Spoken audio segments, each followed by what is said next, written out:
Hello and welcome guys to a new video on my YouTube channel. So today I have a very special guest with me, Sinta, and you guys probably know her from my very first video on this YouTube channel. And Sinta, do you want to introduce yourself? Of course. Hi, my name is Sinta. And yeah, basically I have a long name. My name is Ratna Dewi, so I have Bali nickname, and I'm from Bali. Yeah, and Sinta and me, we've met like more than 1 year ago, and then we've got into a relationship. So I've met her shortly after I've arrived in Bali, and yeah, it was a nice coincidence. We met each other and then got into a relationship, and yeah, that's really interesting. And today we wanted to speak about Bali in general. We wanted to speak about foreigners that live in Bali and what you think about that. We wanted to speak about digital nomads and all these kind of things. Yeah. How are you today? I'm good. You're good? I'm really good. Yeah. We're here in Ubud today, Yeah. and this is a really nice place, and I love it. Yeah, so today we went to Ubud to to discover the area, to explore the area. And for the people that don't know, how would you describe Ubud? Like what part of Bali is that? So Ubud is a part of Bali that is really famous of the culture. The culture, of the dance, of the religion, and also for the spirituality. So a lot of people here doing yoga, meditation and such kind of thing. And this is a really nice place for you guys who wants to have such kind of relaxing day, Yeah. Yeah, this is really good. Yeah, I would also say the same about Ubud. There's also other areas in Bali that are really interested. For example, Canggu. How would you describe Canggu for the people that want to come to Bali in the future? Okay, for Canggu, I think compared to Ubud, it's more like an area for teenager. Teenager? Do I say right? Yeah. More like More like young adults. Yeah, You mean young adults, more like yeah. a party area for people. party area. We have so many, different places to go, different activities to do. We have clubs, gym, restaurants, and everything that interesting for young people to do. Yeah. So it's more hectic. Right? So, Yeah, and you've been also a Bali tour guide before, like, right? yeah, that's So, true. can you tell a little bit about your experiences with that? Like, what kind of experiences do you had with foreigners who came to Bali and booked you as a tour guide? Okay, so basically I did that as a part-time job, it's not like a full-time job, so I did that if, I had a free time and there's an offer to do that, so I did do that as a full-time job. And that was really fun.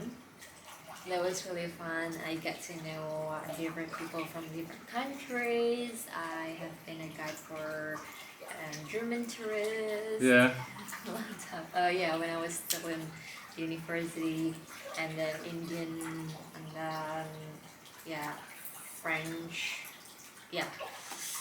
all over the world, and it's so interesting to know their stories and to hear their opinion about Bali as well when we visit any places in Bali. I see.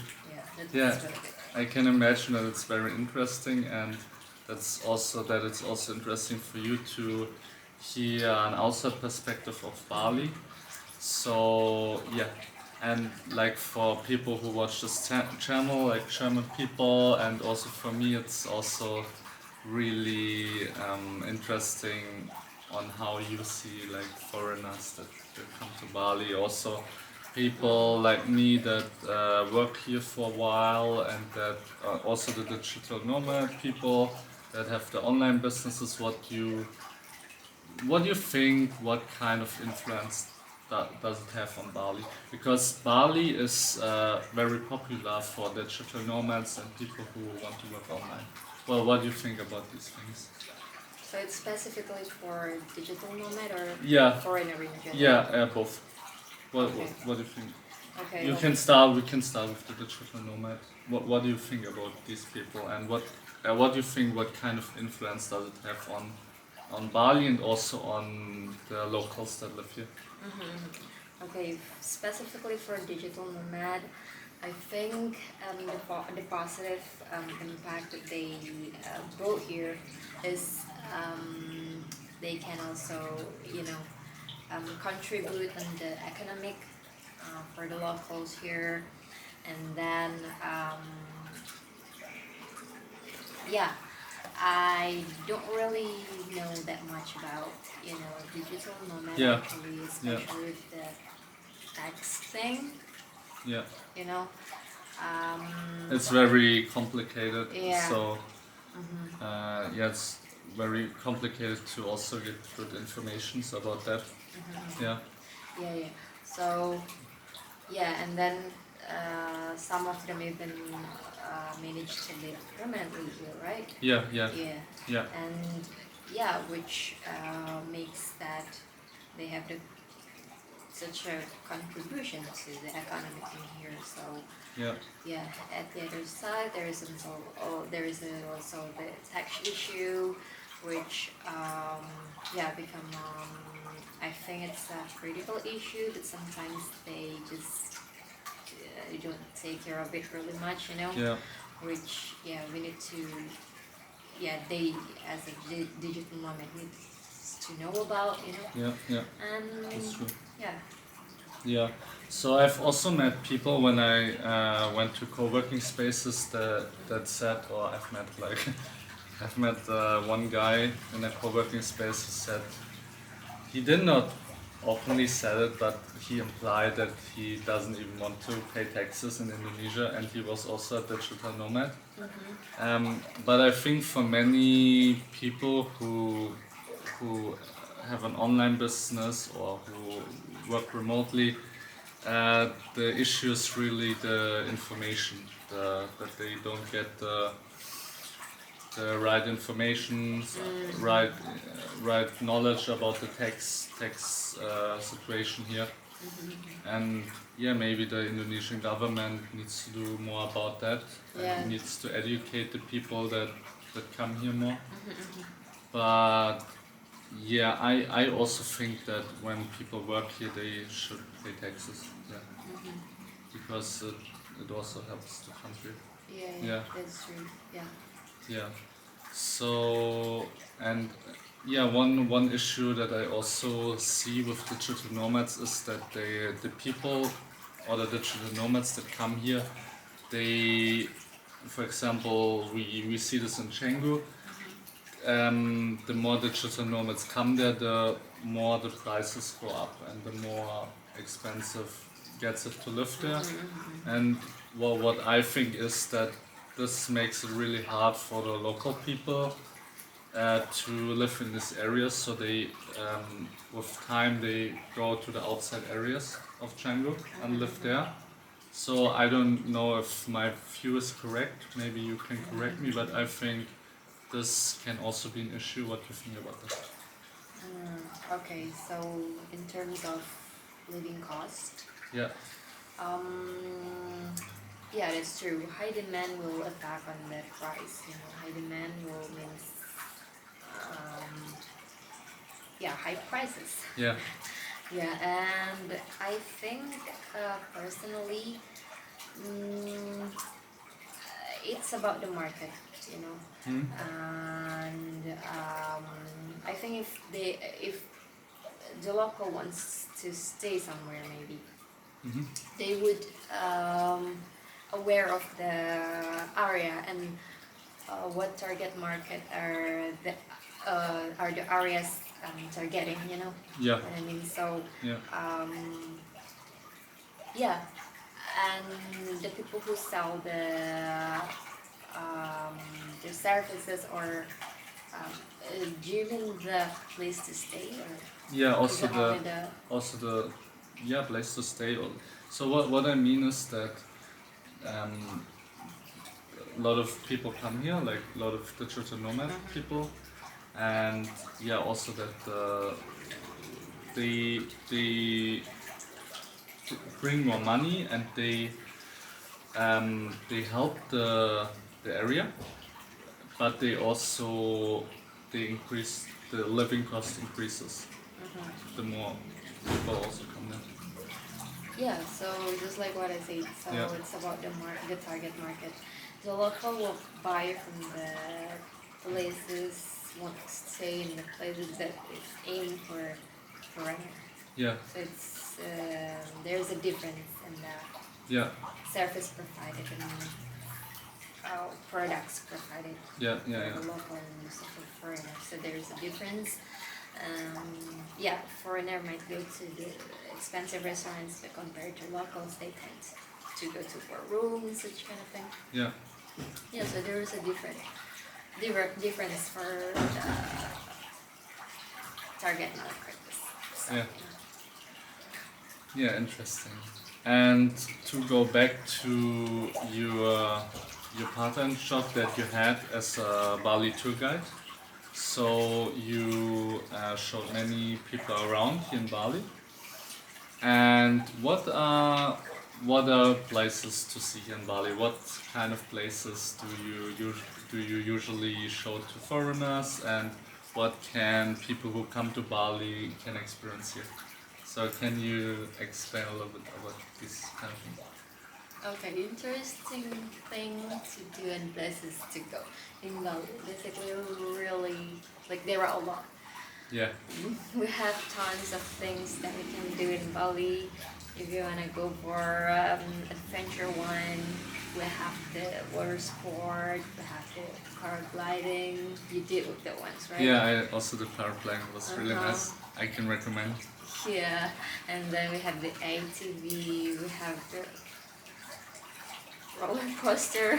We Yeah, have been there. yeah. There's also a roller coaster in Bali. Yeah, that's Yeah, true. and then if you want to go to the sea, look at the how beautiful our underwater sightseeing are. Yeah, You can go to Snorkeling. Ahmed, yeah, Snorkeling, snorkeling, diving. to go to Ahmed, doing diving. We have also our other island, Nusa Penida, and also Nusa Lembongan. We can also do the snorkeling there and diving there. And what else? Yeah. We have so much clubs for young people. Yeah, for young Yeah, we have so young many people, gyms. for young party bros and party girls. A lot of also in Seminyak, right? Yeah, Seminyak is I think the main area. Seminyak and Kuta. Yeah. So Seminyak these and are the Kuta. party areas. Yes, So- and now it's getting more to Canggu, right? Yeah, Yeah. So yeah, basically you can find many things here. yeah. So Wherever you come from, whatever you interested in, like you can find your own style here in Bali. yeah, that's a really interesting thing in Bali. We've talked about it the last time. So you said to me that you have the feeling that people that come here, they can really be who they want to be. Yes, that's true. And I also think that way. So because people that come here, they feel a certain kind of freedom. There's a certain kind of feeling here when you come here. So there's so many things to do, so many interesting people to meet. And I come from Germany, and in Germany, the German people will probably know you often feel like you're in a cage. You don't really live life, and here you can. Not everyone of course, but for me, for example, I often felt that way. And here in Bali, it's just freedom. It's for people that love freedom and individuality, and that's why it's a great place. Yeah, that's Yeah. true. Yeah. Yourself, you're Hindu, and we both. You've introduced me to how to pray, how to really, go to the holy places and how to pray. And this is really was really a nice experience for me, and we will do this again tomorrow. And yeah, can you explain a little bit about a little bit more about the religion here in Bali? And there's a lot of Hindu people here and also Muslim people, right? Yeah, that's true. So basically, Indonesia is one of the country that has the most Muslim people. Mhm. And then in Bali, um, Bali has the most Hindu people. Is that how? Hindu people? Yeah. Yeah. Yeah. A little bit more about the religion, like what do Hindu people believe in? Like, Okay.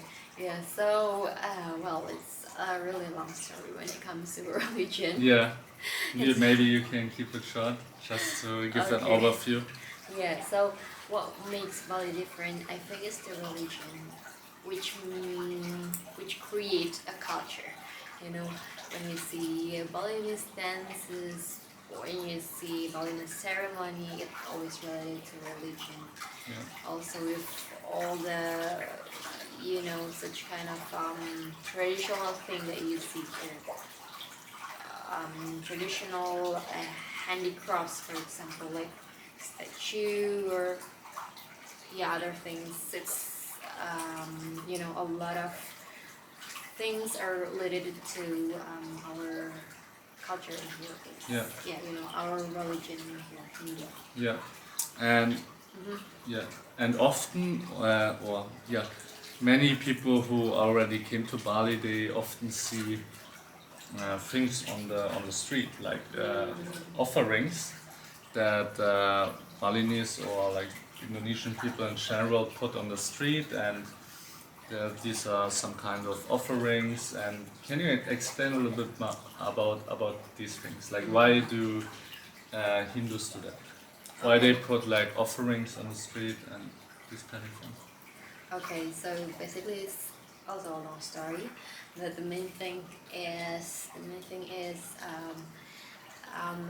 in Hindu religion we believe with the relationship between human and human, the relationship between human and environment, Yeah. and then So environment, human, and animal. yeah, we Yeah. need to make everything balanced, and that's how we always try to keep our environment and all of the things that we do every day is become sustainable, So we really make sure that we always, put those three concepts in our mind, and specifically for the offerings is to show our relationship with the earth, I see. the earth. Okay. Yeah. So such there is an manifestation of our God here, Yeah. who will take care of the earth, which this offering is one of the things that we do to show that, Yeah. For me, it was also really interesting to learn more about this religion, and I also not an expert yet, so I still will learn more about it. So it's I think also one of the oldest religions in the world, with Buddhism, I think, Hindu and Buddhism. Oh, sorry, I said it wrong. Oh, The relationship between human people, and then nature and God. oh, and God. And the Okay. offering is for the relationship with God, Oh, I see. not the Okay. earth. Yeah. So it's also a very big religion. So there's a lot of knowledge in this religion, Yes, right? that's true. But what I've noticed is that, like you already said, that the religion really influences the culture, and I think that's also sometimes missing in Germany, that the people are so connected to the religion. So that's because in Germany the church has not a good standing. So many people there don't like the church. They don't even go to the church anymore, and I assume there's also many atheists in Germany, or many people who don't care about religion anymore. And I think that's a very sad thing. And I was also like that when I still lived in Germany, and when I came here, I found my way back to religion and to God, and I think this is a really beautiful thing, and I think that many more people should care more about religion anymore, because should care more about religion, and get more involved with these kind of things, because I think it really helps in life. So yeah, I thank you very much, Sinta, for the interview. And do you have any last words that you want to say? Don't forget to subscribe. Yeah, this is a good tip. Okay, bye guys. See you in the next video. So.